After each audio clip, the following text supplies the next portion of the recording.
Donc, bienvenue en tout cas à tous hein, pour ce webinaire de la communauté des talents pédagogiques. Donc, avec Mathieu Ancelin, donc on va parler de sciences de la mémoire. Donc, en gros, l'idée c'est que Mathieu va nous faire une petite présentation de 30-40 minutes, hein. Mathieu, ce sera un petit peu suivant ce que tu souhaites. Et puis un petit échange, hein, c'est important d'avoir ce petit temps d'échange également entre nous après, voilà, d'une vingtaine de minutes. Alors, si jamais il y a des personnes qui veulent rester un petit peu après, on pourra peut-être prolonger, mais en tout cas, je coupe en général à 1 heure pour vraiment respecter le deal. Voilà un peu le principe. Alors ensuite, hop, alors qui est donc Mathieu Ancelin? Donc, eh bien, c'est un maître de conférence HDR, donc il a son habilitation à diriger les recherches en psychologie expérimentale à l'université Jules Verne. Donc, il est spécialisé donc en neuropsychologie et en mémoire de l'action et prospective. Alors, Lia m'a dit que tu faisais également de l'improvisation théâtrale. Je ne sais pas si c'est toujours le cas, Mathieu. C'est bon? Bon, Et toujours d'actualité, mais voilà, un bon, diplôme amateur, hein. Le reste, c'est professionnel, mais c'est vraiment amateur. d'accord. Donc, ce n'était pas une hallucination, donc c'est bien. Je préférais quand même vérifier. Parfait. Et ensuite, alors peut-être que ce que tu vas aborder avec nous, ça va être l'encodage, le trio gagnant. J'ai vu qu'il y avait pas mal de choses que tu notamment enseignes, démystification des neuromythes également, pourquoi pas, et puis peut-être des applications concrètes dans les cours, hein, ça pourrait également être intéressant, ça on va le voir ensemble après. Alors juste avant de commencer, je présente le sponsor donc, qui est Challenge Me, hein, c'est un outil d'évaluation par les pairs, donc qu'on utilise d'ailleurs nous beaucoup à IMTBS. Donc c'est un déploiement assez rapide, en 5 minutes on peut mettre en place des évals par les pairs comme ça marche plutôt bien, enfin ça marche même très bien. Il s'intègre à nos LMS, Moodle et compagnie, donc n'hésitez pas à le tester. Et puis par rapport à la mémoire, hein, sachez que ça permet de travailler le feedback entre pairs, ce qui renforce hein, la mémorisation. Alors c'est peut-être prouvé par les travaux de recherche d'ailleurs, hein. Ça, on pourra peut-être en parler après. Juste pour information, hein, vous pouvez retrouver leur solution ici directement depuis le site de Challenge Me. Et n'hésitez surtout pas donc à tester la solution. Alors sinon, tac. Alors là, ce webinaire est présenté donc par la communauté des talents pédagogiques et Institut Minté comme Business School. Donc en bref, hein, pour présenter l'IMT, donc c'est la première école en termes de valeur ajoutée sur le Financial Times 2024. Donc voilà, c'est juste pour information. On a un campus un petit peu à l'américaine, ça veut dire que les étudiants peuvent séjourner, enfin être hébergés sur le campus, donc ça c'est assez pratique. Donc on est à Évry hein, pour ceux qui connaissent. Et puis voilà, donc quelques informations sur l'école. Juste un grand merci pour le webinaire d'aujourd'hui à Younis, en fait, qui nous a gentiment mis en lien du coup avec Mathieu. Donc merci à toi. Alors n'hésitez pas d'ailleurs pour ceux qui le souhaitent à nous faire des propositions hein, de présentation. C'est toujours un plaisir d'accueillir des nouveaux collègues pour présenter un peu les innovations pédagogiques ou autres. Sachez qu'on a une newsletter, donc a priori vous recevrez de toute façon ce lien-là à la suite du webinaire. Également une chaîne YouTube, donc assez complète avec aujourd'hui on est on est au 55e webinaire. Donc n'hésitez pas également à suivre cette chaîne YouTube pour vraiment voir tous les replays finalement. Et d'ailleurs ce replay-là sera également donc bien sûr en ligne. Voilà un petit peu pour tout ce que j'avais à vous dire. Je vais arrêter le partage. Et puis, écoute, Mathieu, tu vas pouvoir tranquillement partager ton écran. Et puis, c'est parti pour la présentation. Merci par avance. Merci à tous. Ça marche, merci beaucoup pour la présentation, merci pour l'invitation. Donc on m'a présenté, donc je fais de la recherche en psycho, surtout autour de la mémoire et des apprentissages, on va dire de façon générale, tout au long de la vie, et ben, tout ce qui va être autour, les fausses croyances, les aspects de motivation, etc. On va faire un petit tour rapide de tout ça. Pour être très clair, je ne vais pas vous donner de recettes magiques, en tout cas pas une seule. Il y a des exemples de recettes. Si vous voulez les reprendre, si ça colle pile à vos usages, bah, coup de chance, formidable. Sinon, ce qui se passe le plus souvent, et mon objectif, c'est, si on prend une métaphore culinaire jusqu'au bout, c'est pas tant de vous donner une recette à suivre pas à pas que d'essayer de comprendre un petit peu comment marche le four, le robot, le cuiseur, le air fryer, si vous êtes tombé, vous aussi, dans cet usage à la mode. Ce n'est pas un Euh, placement de produit, hein, mais ah ouais, moi j'ai aucun lien d'intérêt, placement de non, produit, je plaisante. etc. Je dis tout Je plaisante. ça. Voilà. Mais s'il y a des gens chez vous qui travaillent chez Voilà. Ninja ou quoi et qui veulent me faire profiter, à l'occasion, vous avez mon adresse mail. Je pourrais vous transmettre le support, évidemment, puis il y a un certain nombre de références également qui vont aller. Pour les gens qui sont en pleine digestion, qui vont peut-être s'endormir après, ou c'est la fin de semaine, elle a peut-être été un petit peu longue, je donne tout de suite la conclusion. C'est qu'il y a plein de neuromythes qui sont fréquents. Donc, c'est-à-dire, c'est des croyances. On peut avoir des croyances, on peut avoir une croyance. C'est pas forcément la même chose que des stratégies qui sont efficaces, que des aspects scientifiques. Et on en a, clairement, sur le plan de la mémoire, on a beaucoup de choses prouvées, qui sont solides et qui sont, je vous montre en plus une sélection de choses qui sont faisables à mettre en place. C'est quasiment que des choses que j'ai moi-même mis en place. Parce que c'est recommandé par la science et je vous montre des aménagements ou que des collègues ont pu mettre, c'est-à-dire je veux dire des vrais enseignants. Moi, je donne des cours régulièrement à l'année, etc. C'est pas une idée de labo uniquement, évidemment. Un petit spoiler parce que je vais vous poser une ou deux questions et d'aller sur le site de Learning Scientist si vous ne le connaissez pas encore. Que l'enfer est pavé de bonnes intentions pédagogiques, vous verrez, c'est possible que peut-être je bouscule une ou deux croyances que vous avez ou des habitudes. Si c'est le cas, je suis absolument navré si ça vous fait vous sentir gratté ou pris à rebrousse-poil. Le but, c'est pas de vous embêter, c'est de présenter des choses qui peuvent fonctionner. Et parfois ça va dans le sens, c'est super, parfois ça va à l'inverse. Voilà, c'est juste pour vous dire, mon but c'est pas de provoquer pour provoquer évidemment.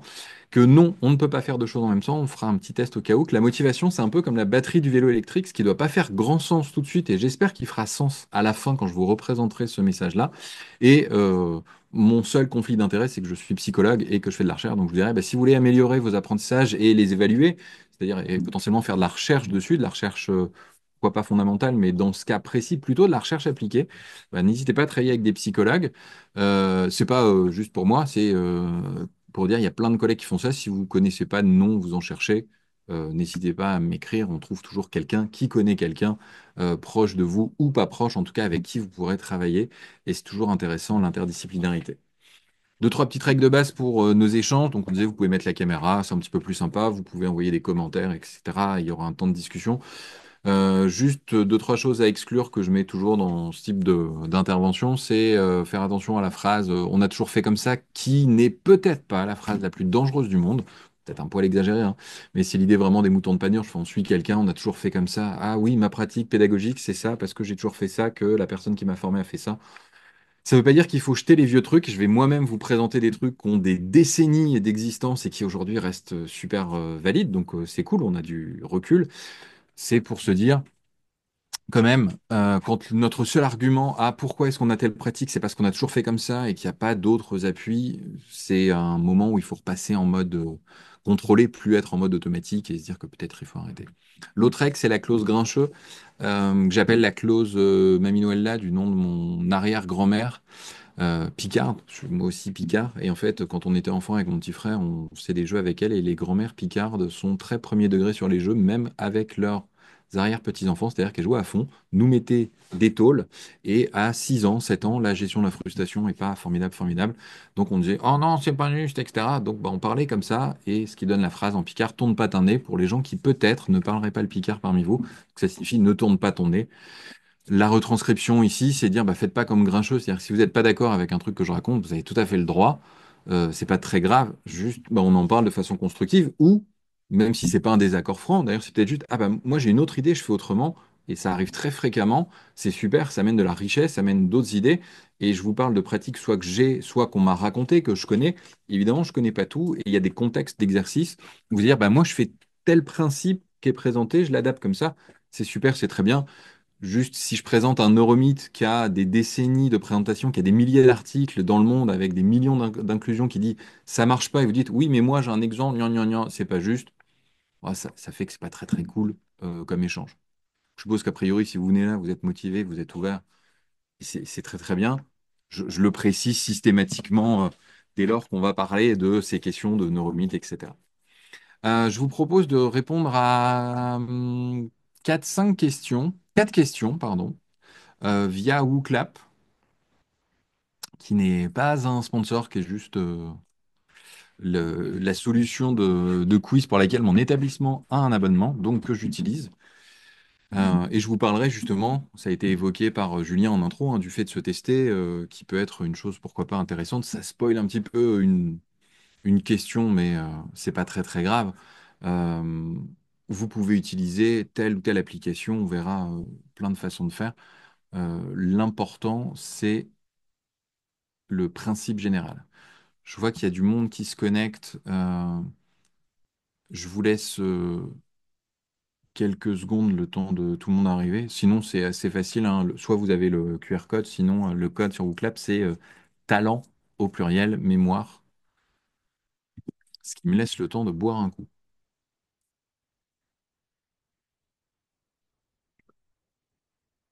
Donc ça, je ne sais pas si c'est bien pour la mémoire. Par contre, pour le confort de l'enseignant, quand vous mettez ce genre de solution en place, ben, ça vous laisse le temps de boire votre café, votre thé ou votre eau, si vous ne la renversez pas, comme je suis en train de le faire. On a une cinquantaine de personnes en ligne et une cinquantaine de personnes sur le WooClap, donc on va pouvoir y aller. Je vous affiche au cas où pour les gens qui ne seraient pas encore dessus. Euh, donc notre mémoire, on peut la comparer à quoi? Vous avez la même chose qui s'affiche, hein, sur le WooClap, un appareil photo, une caméra, plutôt un chemin dans la forêt, un réseau ou un disque dur, un ordinateur. Il peut y avoir plusieurs réponses possibles, il peut y avoir toutes les réponses si vous voulez, évidemment.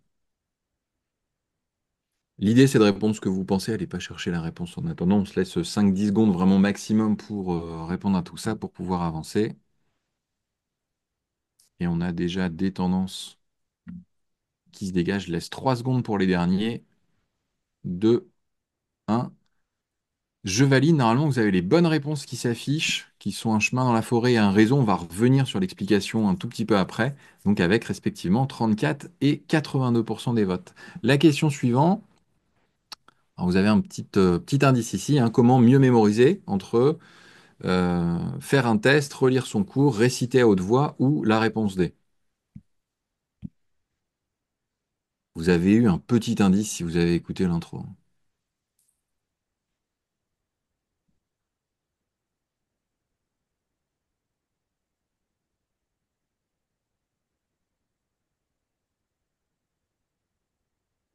Ok, on va valider et hop, donc on a 73% d'entre vous qui répondez faire un test, qui est effectivement la bonne réponse. On verra pourquoi après. Quel est votre style d'apprentissage entre visuel, auditif, kinesthésique ou aucun? Le style d'apprentissage, c'est-à-dire, c'est la modalité dans laquelle vous apprenez et qui permettrait d'avoir de meilleures performances par la suite. Donc, est-ce que vous avez un style visuel, ou auditif ou kinesthésique, ou est-ce que vous n'avez aucun style d'apprentissage?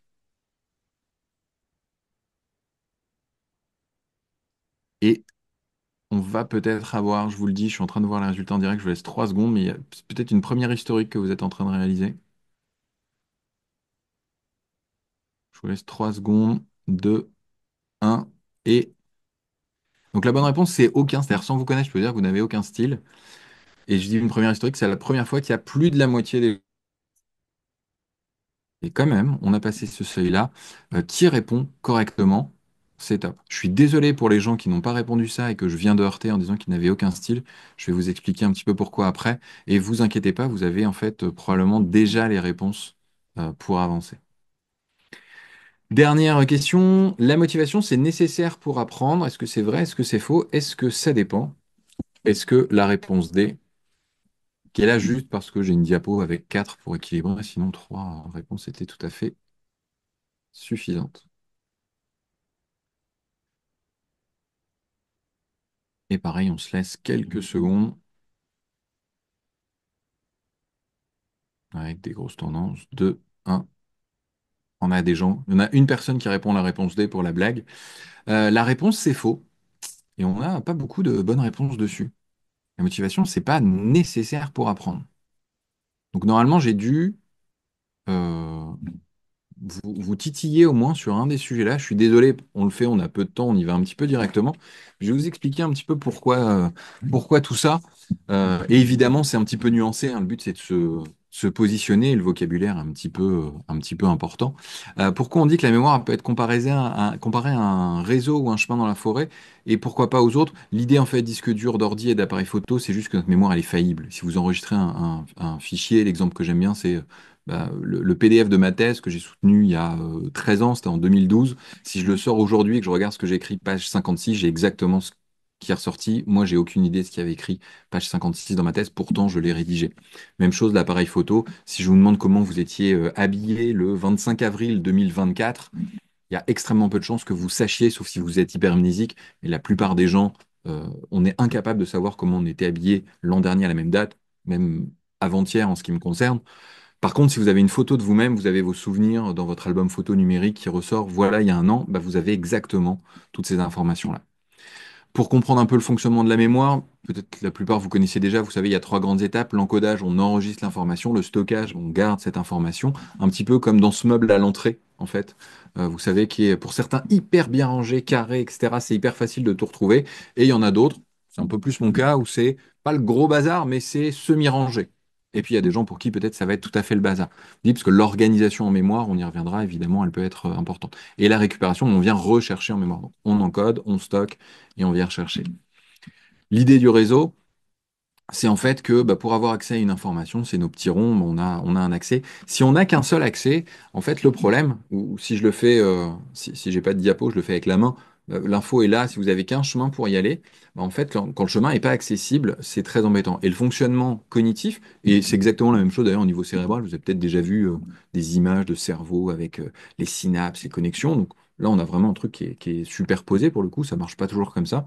Mais là, entre le fonctionnement biologique et le fonctionnement cognitif, c'est-à-dire bah, c'est en accès. Et si on a une information comme ici, vous voyez, il y a plein de chemins d'accès, bah, même si on a un ou deux qui marchent pas, c'est pas grave puisqu'il y en a d'autres.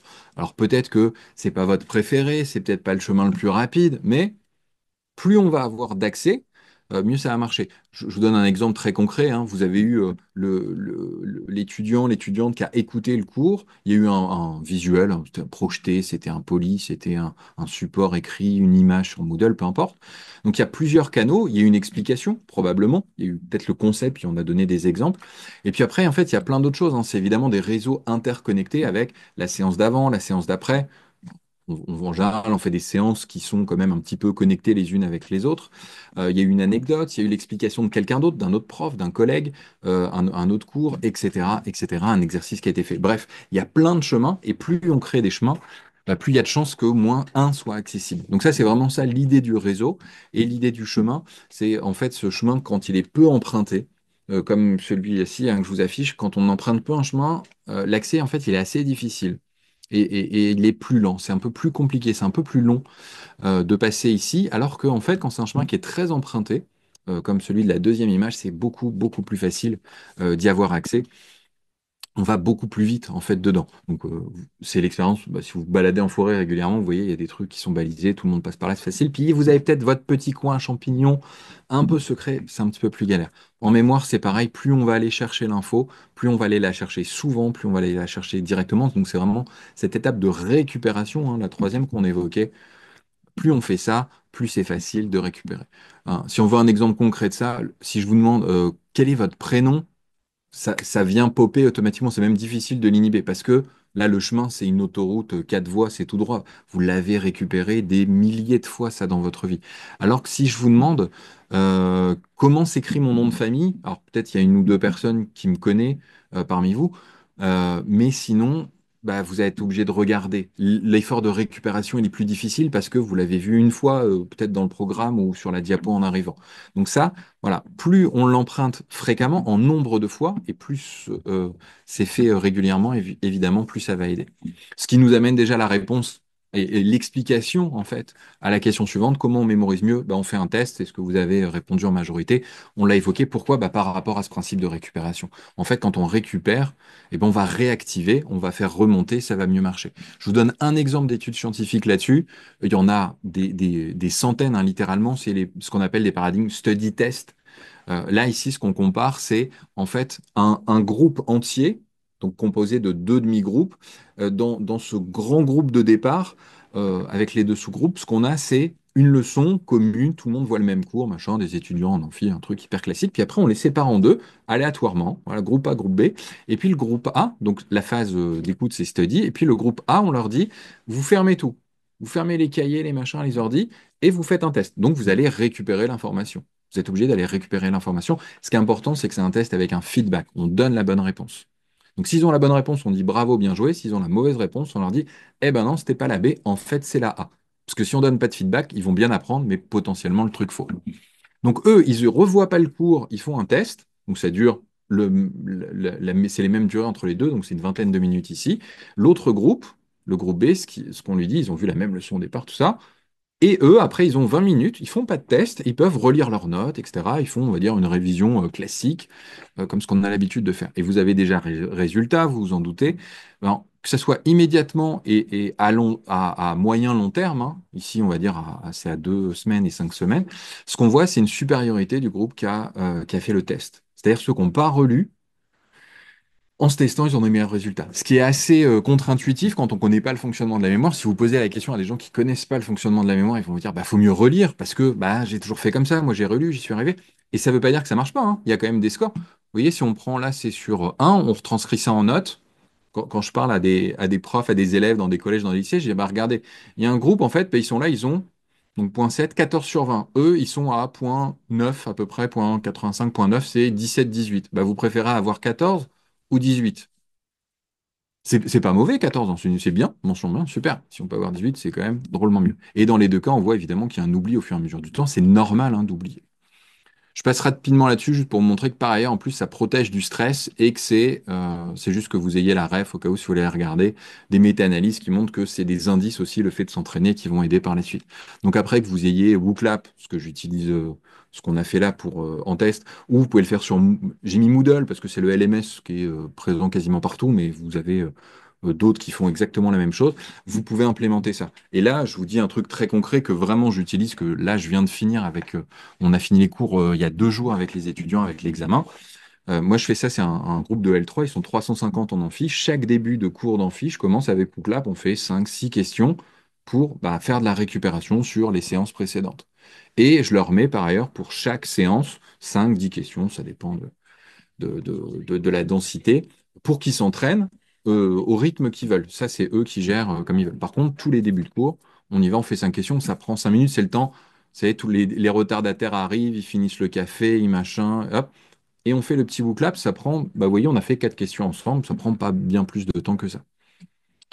Donc ça, voilà, c'est une implémentation, un exemple très concret. Je vous donne, encore une fois, c'est mon exemple, il n'est pas forcément le meilleur. En tout cas, moi, il me convient, et ça permet d'avancer.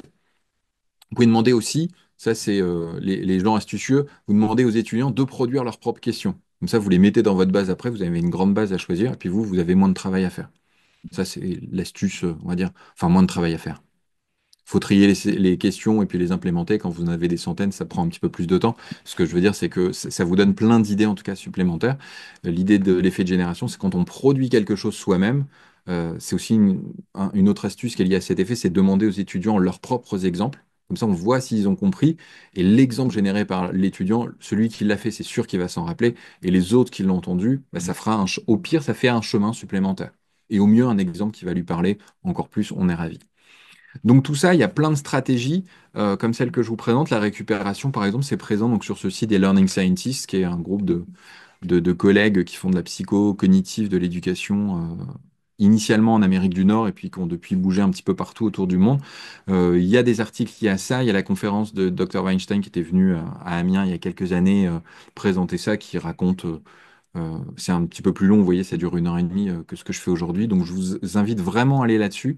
Ces posters, ils existent, ils sont en Creative Commons, donc vous pouvez les imprimer, les diffuser sur vos Moodle, vos machins. Et il y a plein de langues dispo. Il y a le français, il y a évidemment une version anglaise originale. Et si vous travaillez avec des étudiants et des étudiantes allophones, il y a de l'espagnol, du turc, du coréen. Je connais plus la liste, mais il y a une bonne quinzaine de langues différentes, ce qui est pas mal. Si vous voulez apprendre des nouvelles langues, c'est aussi simple.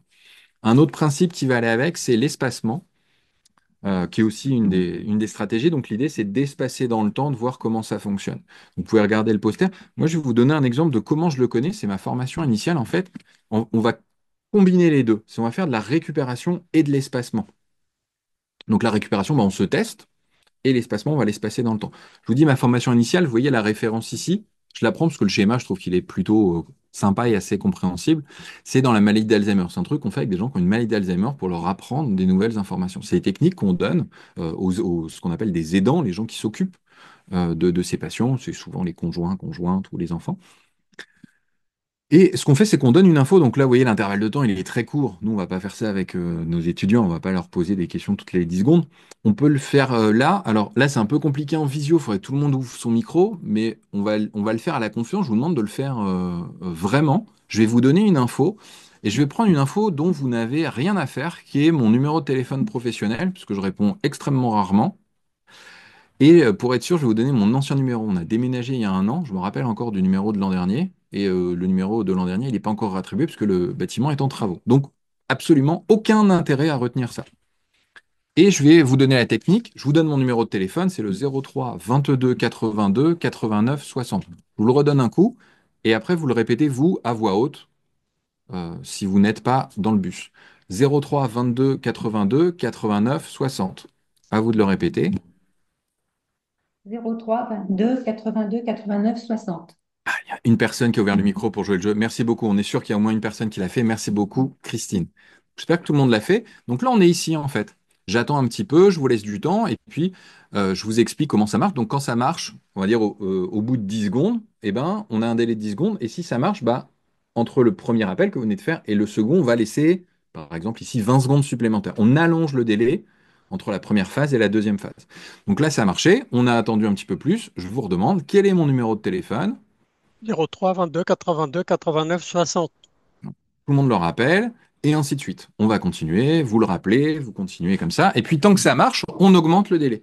Et de temps en temps, bah, on peut se tromper. Vous voyez, là, ici, il y a un échec de récupération. Ce qu'on fait dans ce cas-là, c'est qu'on revient au palier de temps précédent, en corrigeant, évidemment. Ici, on dit, ah, en fait, le numéro, c'était 03 22 82 89 60. Ah, d'accord. Donc, ça n'avait pas marché, là, à 60 secondes, bah, on retombe à 40 secondes. Et ainsi de suite, on reprogresse, en fait, on sécurise hein, chaque palier, on augmente le délai au fur et à mesure. Donc ça, c'est en temps très réduit. Vous voyez bien que... Alors on peut le faire techniquement en cours, mais c'est un peu ce que je fais là. Vos étudiants vont vite vous détester, puis vous allez passer la moitié du temps à faire ça sur chaque notion. C'est un peu embêtant. C'est bien peut-être de le faire une fois en démo, mais pas plus. Donc, on continue comme ça jusqu'à ce que ça progresse. Et puis, ben, vous voyez bien, chaque récupération, ça va marcher. Là, l'espacement, vous savez, la différence entre l'apprentissage massé et espacé, hein, que vous connaissez peut-être sous ce terme-là. Et là, c'est une combinaison de ces deux. C'est vraiment une des, si ce n'est la stratégie de mémorisation la plus puissante.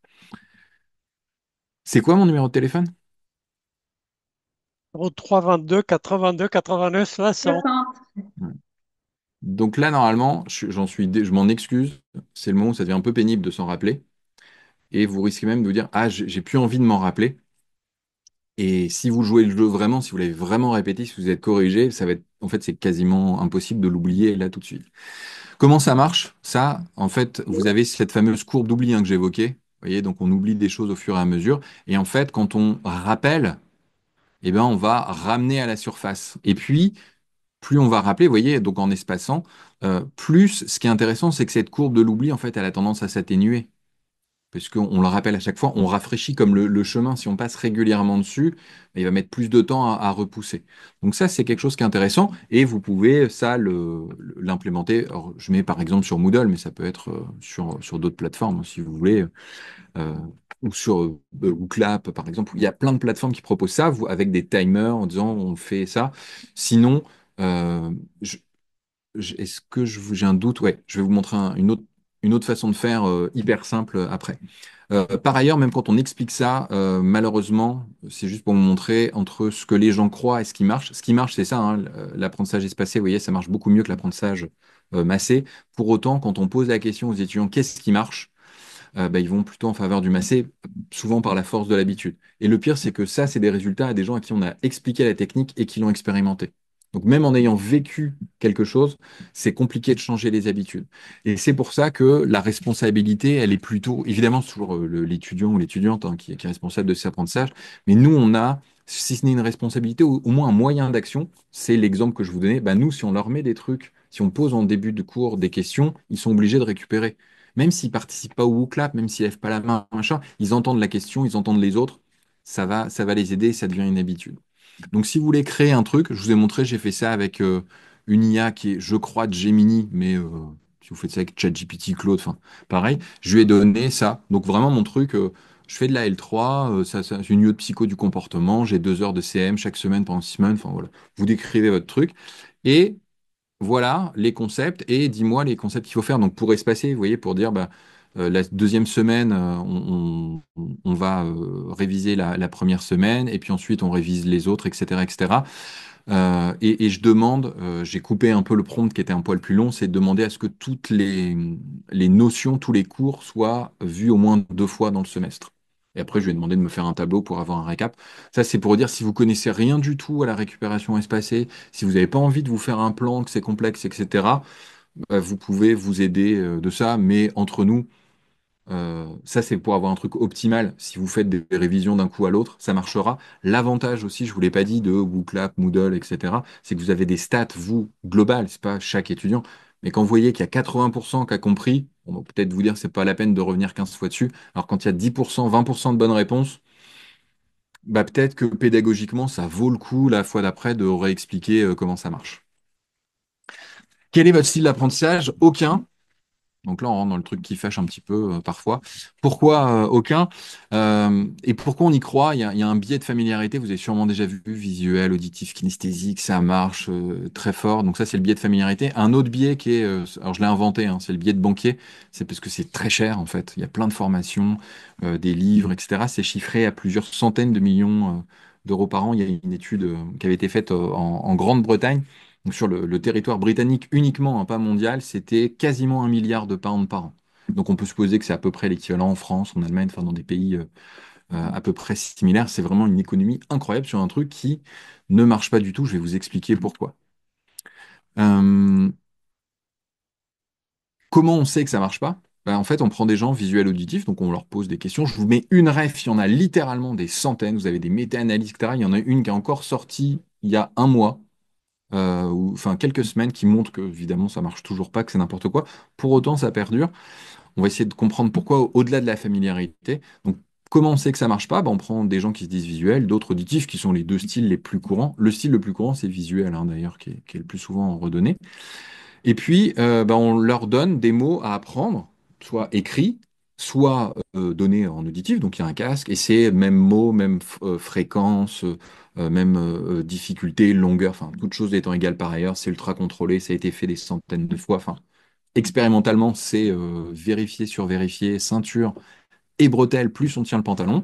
Et quand on regarde les performances en fonction du style, ben, il n'y a pas de différence. Donc, vraiment, pas de preuve. Pas de preuve que ça marche et beaucoup de preuves que ça marche pas, hein. Je vous ai fait quelques extraits. Il y en a vraiment beaucoup, beaucoup, beaucoup, beaucoup. Malgré tout, ça persiste. Pourquoi? Bah parce que c'est intuitif en fait. Parce qu'on se dit, eh oui, quand même. Probablement parmi vous, il y en a qui disent ça. Et moi, je me suis dit ça quand on me l'expliquait, hein. C'est, bah, quand même, j'ai ce souvenir devant ma copie. Je savais plus en tant qu'étudiant. Je dis, mais en fait, là, la question 3, la réponse a écrit en haut à droite. Je m'en rappelle sur ma fiche, machin. Je l'avais surligné en bleu, blablabla. Donc, c'est bien que je suis visuel en fait. Et c'est là qu'il y a il y a un mélange des genres. Je reviens une seconde sur une des premières diapos. En fait, c'est que la récupération, quand je suis devant ma copie ici, ben, on le récupère dans la même modalité que dans celle qu'on a encodée. Évidemment, si j'ai appris mon cours en révisant mes notes écrites, ce qui va me revenir, c'est une image. Si je vous demande de vous rappeler de la Marseillaise, il y a de bonnes chances que ça vous revienne en auditif, parce que la Marseillaise, vous l'avez surtout entendu chanter. Si je tombe sur un club de linguistes ou de chansonniers qui a l'habitude de décrire les paroles, mon exemple, il tombe un petit peu à l'eau, mais globalement, vous voyez, la modalité dans laquelle on a encodé, c'est généralement ce qu'on appelle un effet enfin, une congruence. C'est dans cette modalité-là qu'on va le récupérer par la suite. J'ai sauté, pardon, je suis revenu sur la mauvaise diapo. Et la solution à ça, je vous dis, vous l'avez déjà, mais en fait, la solution à ça, c'est la multimodalité. Parce que si vous faites de la multimodalité, peu importe le style, peu importe votre préférence, et je vais même vous dire, à la limite, même si vous dites, ah, je suis quand même visuel, je préfère, c'est pas dramatique.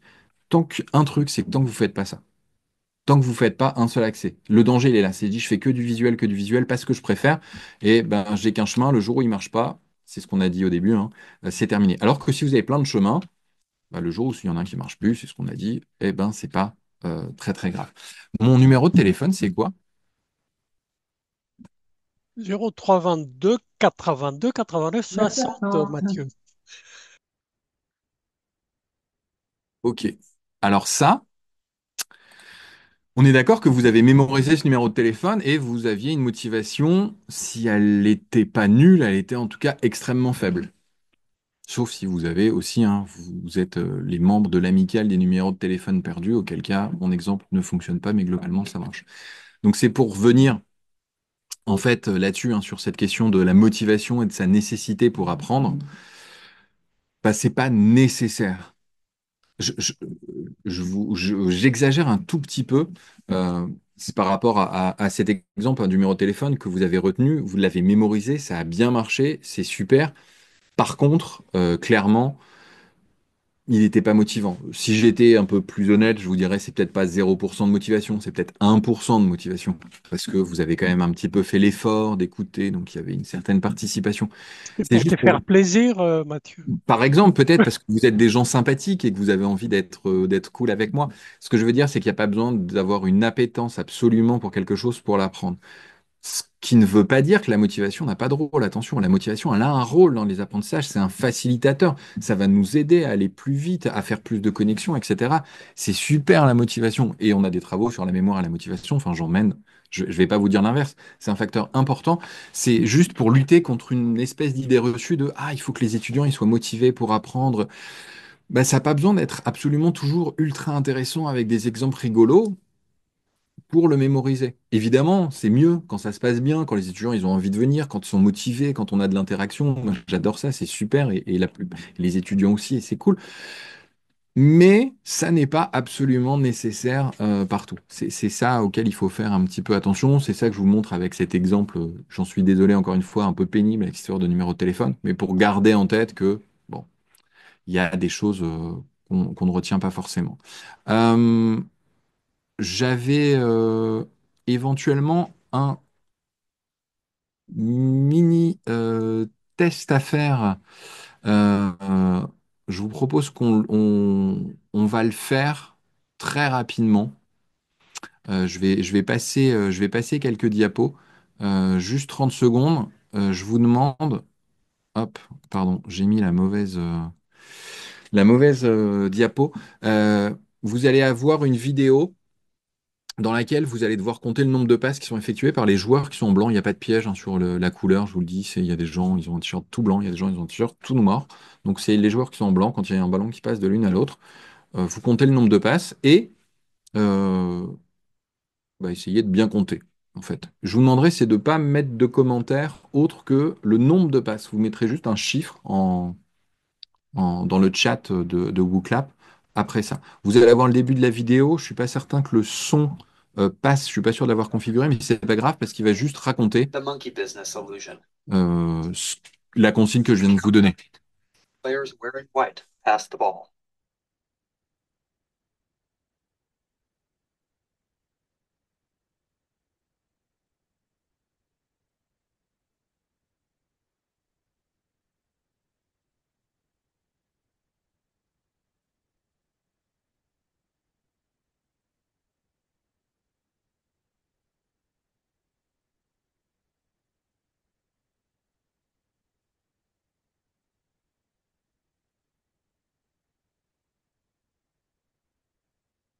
Alors, je vous laisse écrire vos réponses sur le nombre de passes, juste le nombre de passes, rien d'autre, et on va voir la correction. Et déjà, bah, on voit, vous voyez, dans le nombre de passes, tout le monde n'est pas d'accord. Même avant de voir la bonne réponse, on voit que ça marche pas forcément, alors que c'est une tâche où, clairement, intellectuellement, attentionnellement, vous avez tout à fait les capacités pour compter le nombre de passes. Et il y a un autre truc qui est assez intéressant, ça marche toujours comme ça. Il y a toujours des gens qui écrivent autre chose qu'un numéro. Là, il y a un commentaire qui a écrit, par exemple, gorille. Moi, j'ai demandé juste un numéro. Et ça, c'est un truc intéressant pour les consignes, pour la motivation. C'est que bah, c'est pareil avec les étudiants. Des fois, on explique, il y a des consignes hyper simples, hyper claires, et on n'entend pas toujours tout. La bonne réponse, vous allez voir, c'est 16 passes. Donc, même si vous n'étiez pas dessus, la plupart, hein, vous n'êtes vraiment pas loin. Déjà, ça montre que bah, on peut louper des choses là-dessus. Et puis surtout, il s'est passé d'autres choses. Est-ce que vous pouvez noter le nombre de choses particulières que vous avez vues? Sans dire quoi, juste est-ce que vous avez vu une, deux, trois, quatre, cinq ou zéro, hein, truc particulier. Donc j'ai des un, 2, beaucoup de un, quelques 2, un ou 2, 3, ok. On va avoir la bonne réponse, vous allez voir. Et ce qu'il y a surtout, la bonne réponse, c'est 3. The correct answer is 16 passes. Et les choses à remarquer, c'est le gorille qui passe, donc ça a été noté. Il y a le rideau qui change de couleur et un joueur qui sort. Vous allez avoir l'explication en anglais. Il va y avoir retour arrière et vous allez voir juste la fin de la vidéo pour 30 secondes. Did you spot the gorilla? For people who haven't seen or heard about a video like this before, about half missed the gorilla. If you knew about the gorilla, you probably saw it. But did you notice the curtain changing color or the player on the black team leaving the game? Let's rewind and watch it again.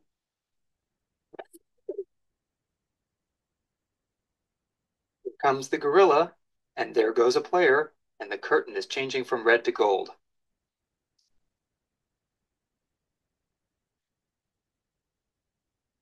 When you're looking for a gorilla, you often miss other unexpected events.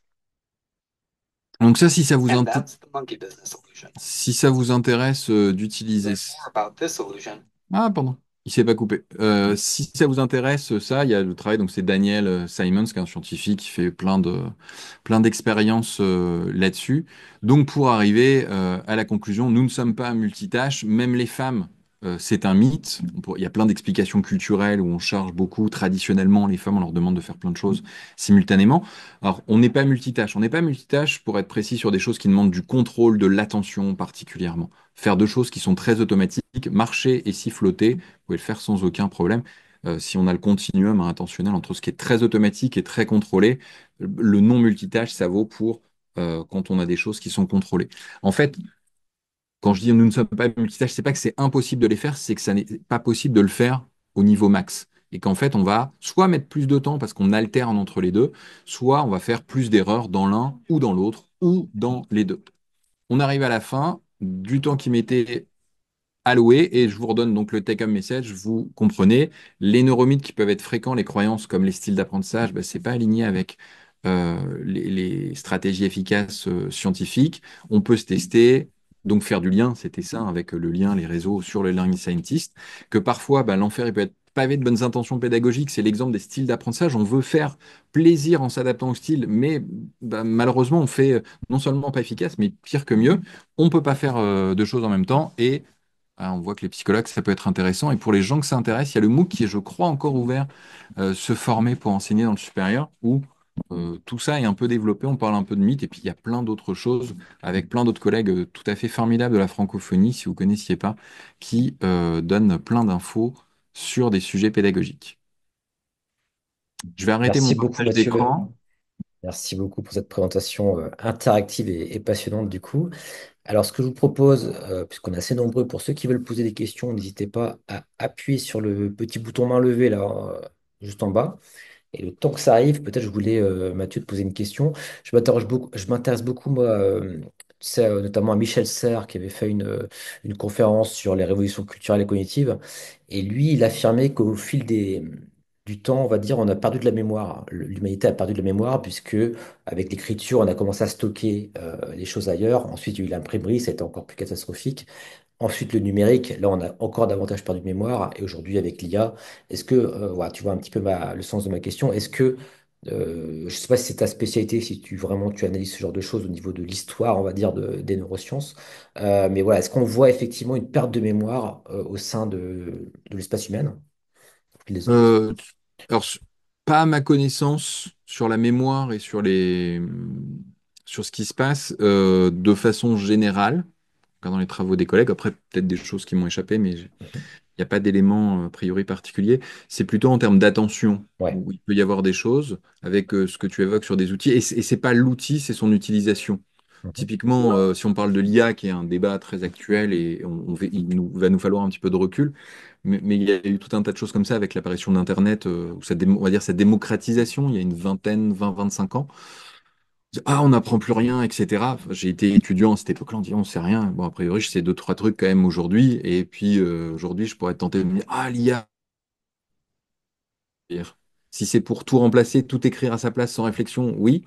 Ou si on passe du temps sur des contenus très courts, qu'on saucissonne l'apprentissage, etc., qu'on s'entraîne jamais à être attentif sur la longueur. Là, je parlais d'attention, moi, sur un très court terme, là, avec l'histoire du singe, hein. Il peut y avoir évidemment un manque d'entraînement par la suite, ce qui peut poser problème. Mais ce que je veux dire avec ça, c'est il faut faire attention à ne pas diaboliser les outils. Mhm. De, si Ok. on prend, on parle par exemple des formats courts, on pense à TikTok typiquement. Il y a Mhm. il y a des contenus super bien sur TikTok, par exemple pédagogie, scientifique, Ouais, qui sont top et qui vont nous aider. Et il y a des trucs très longs qui vous expliquent pendant 5 heures pourquoi les styles d'apprentissage, c'est formidable. mhm. Voilà, faut pas Ne pas faire de diaboliser les généralisation. outils. Voilà, il faut faire attention. Avec en tête, si on regarde historiquement, le truc qu'on va retrouver par contre vraiment à toutes les époques, c'est dire c'était mieux à mon Mhm. époque. Et quand Ouais. on commence à prendre de l'âge, on a tendance à trouver que les jeunes, quoi qu'ils fassent, c'est pas très bien et que les jeunes, ils se moquent de nous. C'est vrai. Donc, si je devais prendre une approche historique et philosophique, je prendrais plutôt ça et de me rappeler des paroles de Georges Brassens Ouais. d'un homme entre deux âges qui fait attention. Voilà. Ok, très bien. Merci, Il Mathieu. y a Jean-Loup Alors, qui Jean-Loup a... Cassaigne, ouais. Jean-Loup, je t'en prie. Bonjour Mathieu, ça fait longtemps, ça fait plaisir de te revoir. D'abord, merci beaucoup pour cette présentation. Félicitations du défi de faire ça en moins de 20 minutes. Respect. Je voudrais revenir à la présentation que tu nous as fait sur Study Test. L'auteur suédois m'échappe. Que je compare au travail de Rudiger et Carpicci, Oui, que tu connais certainement aussi, et qui eux au contraire montraient dans un travail mais test sans feedback, un effet positif du bachotage, en expliquant qu'en fait oui on peut lire, on réussit le test du lendemain matin, mais une semaine après on a quasi tout oublié. oui, Tu peux nous toucher un mot sur ces oui, oui. choses-là? Où en est-on aujourd'hui? Alors, en fait, c'est pas du tout incompatible. Les deux sont tout à fait justes. C'est-à-dire que, effectivement, si on relit un truc, juste, je prends un exemple caricatural, je relis une leçon sur le chapitre 5, je vais au partiel une heure après et c'est le chapitre 5 qui tombe, je peux m'en rappeler. Par contre, le chapitre 5, c'est vraiment le phénomène, enfin la tarte à la crème, quoi. Tous les profs, ils disent, ah, ils se rappellent pas ce qu'ils ont fait le semestre dernier, l'année dernière, machin et tout. Parce que justement, cet apprentissage massé, ce bachotage, qui permet, bah, quand on le fait, on révise 10 jours avant les partiels à bloc, on arrive à s'en rappeler pour les partiels, mais très vite, on va l'oublier à plus long terme. C'était le sens. En fait, ce que j'ai présenté, c'était un peu le miroir de ça, avec l'idée de la récupération. En fait, bah, au lieu d'avoir j'apprends à fond très vite, pile pour le partiel, puis après ça s'écroule. En fait, si je prends un petit peu d'élan, donc ça demande de l'organisation, c'est pour ça que je disais, c'est peut-être aux enseignants et aux enseignantes de planifier, de faire ça, parce qu'il faut le faire d'avance. Et on va récupérer, donc au lieu de se casser la figure, ben, hop, on va le ramener. Puis avec le temps, on le ramène à chaque fois. Et la courbe, bah, au lieu de redescendre comme ça, après, elle va descendre de façon beaucoup plus douce. Donc, on va avoir un apprentissage qui va être plus à long terme. Donc, c'est ça, enfin, ce que tu évoques. On peut effectivement apprendre malgré tout. Et je l'ai dit, hein, study, c'est pas acheter à la poubelle, hein. De relire ses cours, c'est pas du tout une mauvaise chose. Juste le plus efficace, si on veut vérifier, c'est vraiment de se tester, d'y aller directement, et qui n'est pas toujours évident parce que c'est désagréable les premières fois. Parce qu'en fait, quand on se teste, bah, on se rend compte de ce qu'on ne sait pas. Alors que quand on lit, c'est rassurant. Parce que ce qu'on ne sait pas, on se dit, ah, je m'en rappelle, il y a au moins de la familiarité. Oui, mais justement, Rudiger et Carpicci ont montré que lire obtenait de meilleurs résultats que se tester, à très court terme. Bah, pas là. Pas là, le travail que Oui, je montrais, et il y en a pas mal d'autres, et les méta-analyses montrent que l'effet global, il est vraiment en faveur du test. ok, d'accord. Merci Donc, Mathieu. ça peut arriver de temps en temps que se tester à très court terme, ça puisse marcher dans certains contextes. Et encore une fois, ça peut marcher, mais le mieux, c'est vraiment d'aller se tester. Donc, ça soit un quiz, après, ça soit on se pose des questions, on s'interroge, il y a plein de façons de le faire. Mais vraiment, l'intérêt, c'est d'aller se tester. Et je dirais là, c'est ce qui m'intéresse aussi plus, c'est vraiment le long terme. De toute façon, ce qui serait intéressant, c'est le long terme. Parfait. Alors, n'hésitez pas à lever la Il y a main. 2 questions dans le chat. Oui, alors je ne les vois Oui. pas. Je sais pas Donc si tu sur les les as jeunes qui se peut-être. rappellent Ok. plus de l'info, de où trouver l'info que l'info elle-même, j'ai pas en tête, peut-être que ça existe, mais j'ai pas en tête de travaux scientifiques qui montrent ça. Par contre, enfin, il y a le concept, ce qu'on appelle la mémoire de la source. Justement, c'est où on a entendu l'info, où la retrouver, qui est assez intéressant et qui parfois se mélange. Parfois, c'est on sait qu'on sait un truc, mais on sait plus d'où on le sait. Donc l'info est là, mais donc l'info elle-même, mais la source de l'info, ça peut poser question. C'est pas forcément toujours associé, mais j'ai pas d'effet de jeûne. Et globalement, ça a tendance, à titre personnel, enfin, à titre individuel, professionnellement, de m'allumer une petite alerte. Ah, les jeunes, ils sont toujours comme ça. C'est comme la génération Z, la génération machin, la génération. Oh là là là. Donc, vraiment, vraiment, soyons très, très prudents là-dessus. Par contre, ce qui peut se passer, on parlait de différents outils, c'est qu'on apprend, on maîtrise particulièrement le fait d'aller chercher une info et on se dit, ça vaut pas le coup de l'apprendre parce que je peux y avoir accès. Et ça peut être un danger parce qu'en fait, si on n'apprend pas les choses, bah, l'exemple que je donnais du réseau, en fait, si notre réseau il est basé sur des trucs qui n'existent pas vraiment, c'est juste, on sait où aller le chercher, mais on n'y est pas allé. En fait, on n'est pas passé dans le chemin. On sait juste que le chemin existe. Bah, si vous savez qu'il existe et que vous l'empruntez pas, bah, l'herbe va repousser à fond et ça va être plus dur d'y accéder. Et le jour où on va avoir des trucs complexes où ça sera nécessaire de connecter plein de choses entre elles, si vous n'avez pas en tête toutes les choses à connecter, bah vous ne pourrez pas faire le lien de vous-même, ou alors ça va vous prendre des heures et des heures de tout aller rechercher. Bref, il faut faire attention à ça. Donc, il y a peut-être de ce phénomène de là derrière, et j'ai déjà entendu par ailleurs ce genre de rumeur, mais pas trouvé d'éléments scientifiques pour appuyer ça.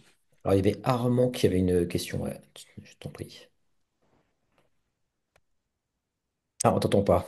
Du coup, ouais, le micro doit être désactivé. C'est en bas à gauche, peut-être. Oui, ici, Oui, est-ce Ouais, que c'est bon? ah parfait, oui, c'est bon, Oui, parfait. bonjour, merci. Donc, je disais merci pour la présentation. Moi, j'avais une question sur le fait de faire deux choses en même temps que tu présentais à la fin. Est-ce que ça ne dépend pas de la manière dont on a euh, la capacité à avoir appris quelque chose? Je prends par exemple un élément A qu'on sait très bien faire, qu'on a automatisé. oui, Est-ce qu'à partir du moment où elle est dans notre mémoire long terme, en comparaison avec la mémoire de travail, est-ce que quand elle est dans cette mémoire long terme, en fait, on peut faire deux choses en même temps, voire plus que deux choses? bien sûr. Oui, c'est ça que j'évoquais, je l'ai dit peut-être un peu rapidement sur le côté automatique. C'est ça, Hmm. quand on émet de quelque chose. Si je dois donner un exemple concret, enfin, moi qui me parle, c'est la conduite automobile. Alors, à part si vous êtes jeune permis, ça fait 6 mois que vous avez votre permis. Moi, ça fait plus de 20 ans que j'ai mon permis. Quand je prends l'autoroute A1 qui est entre Lille et Paris, par exemple, qui passe pas très loin d'Amiens, c'est une 4 voies. La dernière fois que je l'ai pris, c'était un mardi à 13h30. Enfin, il y avait personne sur la route, hors vacances scolaires. C'était tout droit, sec.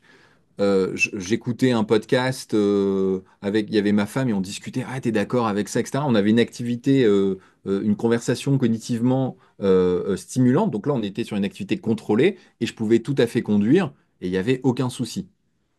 Et ce que je maîtrise, enfin, conduire tout droit, vraiment, j'ai aucun souci. Par contre, si je prends mon cas, mais tout le monde peut se projeter, encore une fois, sauf si vous avez une expertise, genre vous avez été taxi parisien dans une vie antérieure, et vous écoutez le même podcast avec la même conversation un vendredi à 18h du mois de décembre, en arrivant au rond-point de l'Étoile, il commence à faire nuit, il pleut et il y a un trafic incroyable, je vous mets au défi de continuer la conversation et même probablement vous allez couper votre podcast ou votre émission de radio ou votre chanson et tous vos passagers, ils vont avoir pour consigne absolue de ne pas l'ouvrir et de ne pas faire un bruit, pas un mouvement. Parce qu'en fait, l'activité de conduite, elle est hyper automatisée pour, on va dire, des trajets classiques, il n'y a pas d'événement particulier. Par contre, là, on va devenir sur un truc qui est inhabituel. Donc là, on reprend un truc contrôlé. Et du coup, l'activité contrôlée qui était de discuter, bah, les deux se confrontent. Mais effectivement, si c'est l'activité contrôlée, on discute avec une activité contrôlée comme conduire, ça marche bien. Je pourrais prendre le même exemple en marchant. Quand vous marchez avec quelqu'un, vous discutez en marchant, vous vous arrêtez pas à chaque fois que vous parlez. Donc, le fait de faire plusieurs choses en même temps dépendrait de la charge que ça demande. C'est ça. Voilà.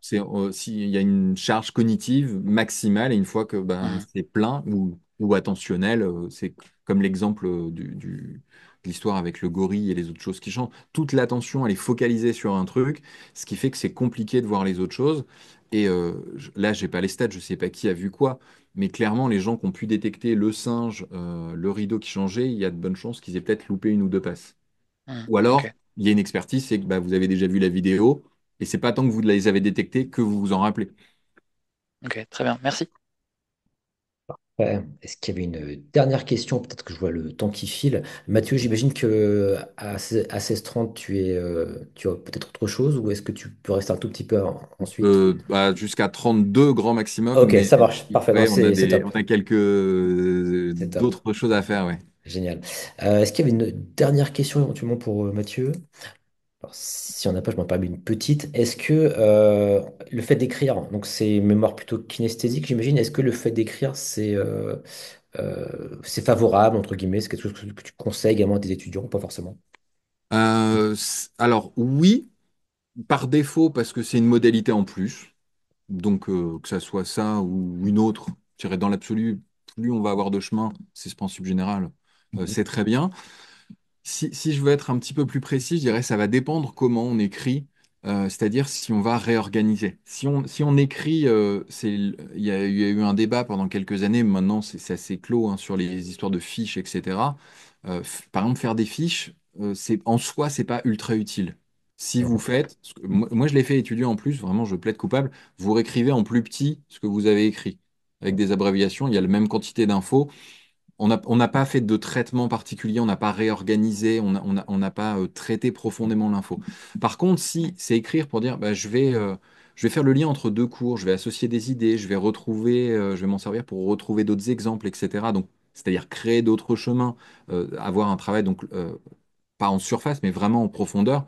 Là, c'est vraiment super bien pour le coup. Ça, c'est Ok. c'est super. Donc, écrire, oui, dans l'absolu, et je dirais surtout pas n'importe comment. Ou une carte mentale, comme le dit d'ailleurs Philippe dans le Voilà, chat éventuellement. ça peut être Une une carte carte mentale. mentale ou autre chose. Donc la carte mentale, pareil, c'est un outil, c'est une Mhm. application de ces principes-là, mais il faut pas se dire, ah, faut absolument faire une carte mentale pour recopier la carte mentale de quelqu'un. À la limite, il faut mieux juste même pas écrire et penser soi-même à réorganiser l'info tranquillement pour traiter ça. Évidemment, si on fait tout et qu'on se teste, etc., l'idée aussi, pour peut-être conclure, c'est dire ces stratégies-là, je ne dirais pas, faut en faire qu'une parce que bah, on risquerait de passer à côté d'autres choses. Et ne serait-ce que, on va dire, humainement, il y a l'ennui. Si vous faites que Mhm. des quiz tout le temps en début de cours, Mhm. moi j'en fais voilà 4-5. Même s'ils s'ennuient, ils s'ennuient Mhm. 2 minutes 30 toutes les semaines. Bon, normalement ça va. Si vous faites par contre 2 heures de quiz, Ouais, faut varier ça un c'est un peu. peu Ok. embêtant. Puis après, il y a d'autres façons de faire, d'autres façons de présenter. Il y a des vidéos qu'on peut regarder, des mises en situation, de Mhm. pouvoir aussi varier ça. Et donc, ça va avec ce principe de créer. C'est plutôt congru. Ok, super. Bah, merci beaucoup Mathieu. Merci à toutes les personnes qui nous ont rejoints là pour ce webinaire. C'est super intéressant. Je rappelle que ce sera mis en ligne sur la chaîne YouTube de la communauté des talents. Donc on vous enverra de toute façon un message à toutes les personnes qui étaient présentes et vous pourrez d'ailleurs vous inscrire à la newsletter si vous le souhaitez également parce qu'on fait un webinaire tous les mois. En général, c'est tous les derniers vendredis de chaque mois à 10h30. Là, exceptionnellement, on avait adapté un petit peu l'horaire. Voilà, merci encore. Et puis, bah, du coup, excellent week-end à tous. Et puis, bah, je vous dis à très bientôt pour la prochaine.